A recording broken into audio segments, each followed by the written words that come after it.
You feel like you're earning money but still going backwards. It's not because you're bad with money. 10 years ago, the wage felt fine, but today it feels like drowning.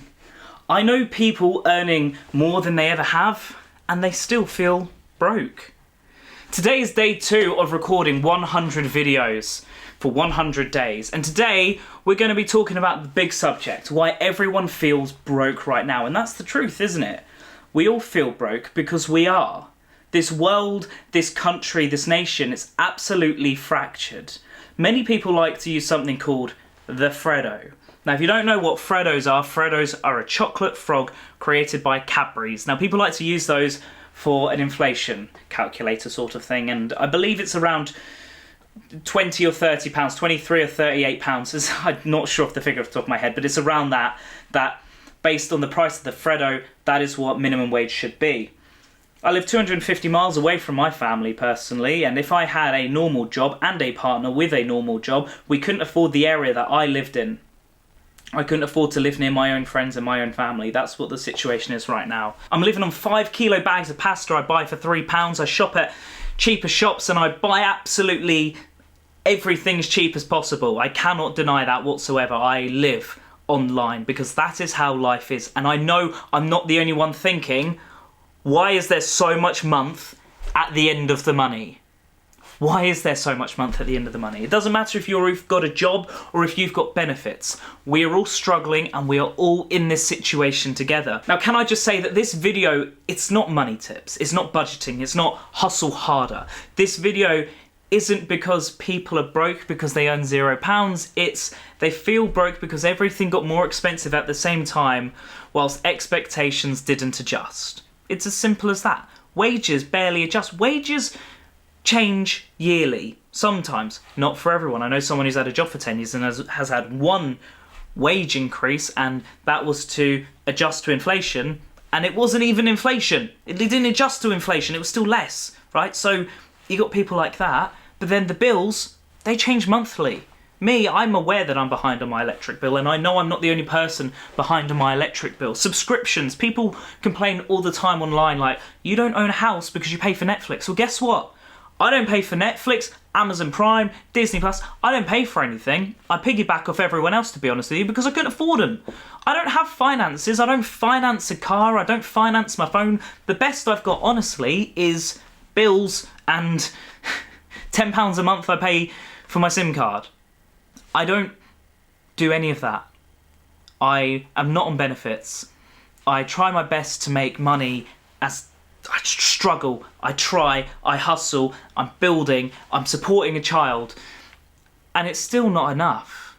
It's not. I don't know how anyone, honestly, is surviving in this world. Now, first of all, if you got to this point in the video, awesome, hello, comment down below everything you've been struggling with. While you're there, click subscribe, click the like button 3 times, and hit that bell notification so you're updated on future videos. Now, here's the thing about this country and the world and the nation, right? It sucks. Rent went up, food went up, energy went up, transport went up, and the subscriptions stacked silently. Transport, I have seen train tickets crossing north to south in this country costing more than I have paid in the past to go to New Zealand. What is that about? I'm sorry, but no one uses trains in England. I'm sure lots of people use trains. I use them for school. But how can you afford to go on a train in this country? How can you afford to go see family? I know people all around the world who live everywhere, who take trains absolutely everywhere. We have a great train network here in the UK. Yeah, sure, they're all delayed. But if trains were cheaper than driving, I would be getting a train to see family and friends. But I don't, and I can't, because even the price of fuel, which is always going up, it feels like everything is always going up. It's extortionate. Even hotels. I used to stay in hotels all the time and everything is just going up in price. How can we afford to live? I'll let you know when I find out the answer. But the thing is people aren't broke because of one big pill. They're broke because of the death of 1,000 cuts. It's as simple as that, really. Pay rises are slow and inflation is instant. That is one of the biggest things. We're just told, oh, there's inflation, and people just raise their prices. How did something that's been sitting on the shelf or your fuel that is still in that tanker, why is that costing different? Can someone please explain it to me? Because I am struggling to understand it myself, how we're all feeling broke right now, especially with Christmas. I understand the world is feeling broke. But something just isn't adding up. And I'm sure someone knows more than me. Now the thing is, people, they move closer to work, they pay for the inconvenience because their time is gone, or they rely on services they used to do themselves. Everything has changed. The world has changed. It's not laziness, it's modern lifestyle compressing people. That's just what life is. You see online people with holidays, people getting new cars and new houses. It's all financed. They're probably paying thousands a month for a mortgage. They're probably paying £700 a month for their car. My car cost me £800 plus a trade-in of a car that I absolutely hated because it was awful with awful miles per gallon. But my car, £800 I paid cash. The other car meant nothing to me. So £800, and I've had that for pressing on 3 years now. It's doing me a solid job.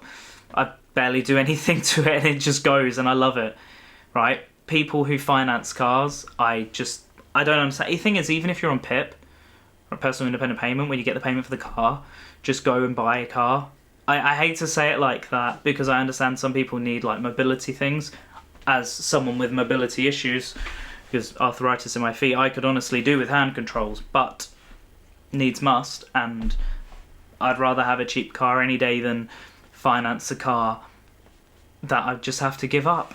I've worked in sales for cars, I've been a sales executive for cars, and the thing is I wouldn't do it. But I'll tell you something really quickly, right? You see these holidays online, like, yeah, sure, not long ago I was in the Arctic Circle with my son and my parents, and that was great. Costed far too much.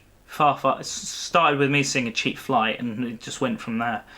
Right? You see people, they go on holidays, they get in their new cars, their new houses, and people are doing all these renovations. They're doing renovations themselves, probably because it's cheaper. That's why I'd do it as well. But no one online is talking about debt, family money, or their quiet panic. Most people aren't rich. They're just financing a normal life.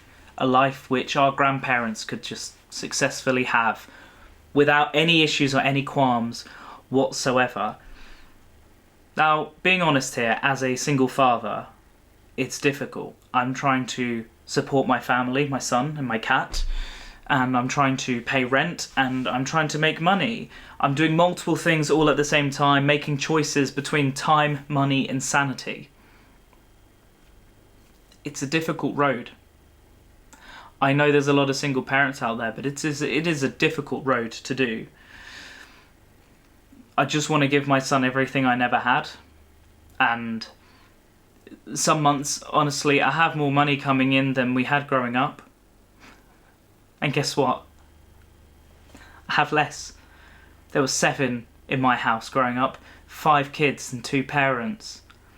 Some months I have more money. My parents had a mortgage, sure, but I rent. My rent is less than their mortgage, and I cannot do anything near what they could for their 5 children that I can do for my son. And I've always promised him I'll do anything, and I will give him everything that I never had. Now, here's the thing. If you're struggling right now, it doesn't mean you failed. Not a chance. You didn't fail. Life isn't a failure. Every failure is a step forwards. You have to fail your way to success, as I tell my son. It means the game has changed and no one has explained the rules. No one. No one's telling you what to do. No one's helping. I'm sorry. The government don't help. They're just going to raise taxes, raise the bills, and they don't care. They're just going to use their money on whatever they want before they start sending more people to war. Remember that line for when it happens. I don't want to be a conspiracy theorist. Sometimes there's insider knowledge and war's going to happen soon. This world is corrupt. This world sucks. Feeling broke through 2025 and 2026, it's common. But staying unaware, that's the real danger. It is. Please look after yourself. Please always understand what is going on. Please save as much as you can and explore cheaper alternative options for absolutely everything. If you have a finance car, please give it up today. Go get yourself a cheap beta car. There are cheaper food shops than where you shop, I promise you that. If you have hit that bell notification, you have subscribed, you're going to want to stick around because I have a lot more videos coming out. I have 98 videos after this coming out every single day, and we're going to be covering a lot more. So trust me, stick around and you'll know things. I'm not selling a course, I'm telling you that I want to pass on the knowledge. That's it, that's all I want to do. There's cheaper places for you to shop. Go do it. Just look after yourself, look after your family, and we will get through this together. And if you can invest, invest. Go buy something called Mogcoin. It's worth nothing at the moment. It's a cryptocurrency. Do I trust cryptocurrency? I don't know. Mogcoin, M-O-G. I bought 20 quid in it. Who knows? Who absolutely knows? But if everyone buys into it, maybe we'll all get rich together. Adios, my miss amigos. I love you all. I'll see you guys tomorrow. Goodbye.